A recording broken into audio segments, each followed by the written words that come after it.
মা কানা মুহাম্মাদুন আবা আহাদিম মির রিজালিকুম ওয়ালাকিন রাসূলুল্লাহি ওয়া খাতামান নাবিয়্যিন ওয়া কানা আল্লাহু বিকুল্লি শাইইন আলিমা।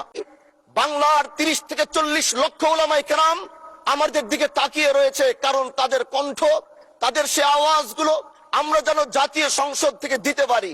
তার মধ্যে অন্যতম একটি হলো, আপনি জানেন নবীর পরে আল্লাহ নবী হচ্ছে আমার ইমানের অংশ, আমার ইমানের পার্ট। তিনাকে ভালোবাসা, তিনার উপর ইমান, এটা আমার ইমানের অংশ। তিনি আমার শেষ নবী, যেটা কোরআন ঘোষণা দিয়েছে। নবীও বলেছে আনা খাতামুন নাবিয়্যিন আলা নাবিয়্যা বাদি, আমি শেষ নবী, আমার পরে কোনো নবী আসবে না।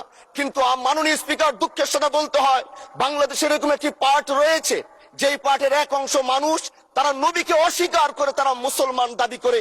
এবং এই বিষয়ে অনেকের ধারণা আছে, তারা জানে এই আন্দোলন করতে গিয়ে অনেক মুসলমানকে রাস্তায় শহীদ হতে হয়েছে, আন্দোলন করতে হয়েছে। স্বাধীনতার পর থেকে আজও সে আন্দোলন চলছে, কিন্তু আজও পর্যন্ত সেটা পাইনি। আমি মাননীয় প্রধানমন্ত্রীকে বলবো, আপনি বাংলাদেশে একটি ইতিহাস রচনা করে যাবেন।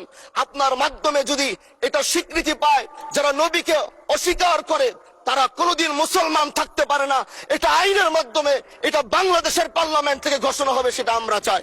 মাননীয় স্পিকার, আরেকটি কথা, আপনি জানেন আমরা আমাদের নবীকে সবচেয়ে বেশি ভালোবাসি, যিনি আখিরি নবী, যাকে বলা হয়েছে ওয়ামা আরসালনাকা ইল্লা রাহমাতাল লিল আলামিন। আমরা বারবার দেখছি কিছুদিন পর পর কারা যেন কিভাবে এসে আল্লাহ নবীর শানে কটূক্তি করে, নবীকে নিয়ে অশ্লীল ভাষায় গালিগালাজ করে, নবীর শানে কটূক্তি করে। এই আন্দোলন, এই সংগ্রাম করতে গিয়ে আপনিও মাননীয় স্পিকার দেখেছেন, রাস্তাঘাটে আন্দোলন করতে গিয়ে কত মানুষ মৃত্যুবরণ করেছে। যদি একবার বাংলাদেশের আইনে, কারণ মুসলমান যদি আমাদের বাংলাদেশের পার্সেন্টেজ অনুযায়ী আমাদের অবশ্যই মুসলমানদের সংখ্যা এই দেশে অনেক বেশি। আমরা তো অন্য কিছু চাচ্ছি না। এই দেশের মানুষ নামাজ না পড়লেও যদি কেউ নবীকে কটূক্তি করে, তার কলিজা ছিঁড়ে যায়, সে রাজপথে নেমে যায়। আমি বলবো, যারা নবীকে কটূক্তি করে, নবীর নামে গালিগালাজ করে, এদের মৃত্যুদণ্ড, এই আইনটাও যেন বাংলাদেশের এই সংসদ থেকে পাশ করা হয়।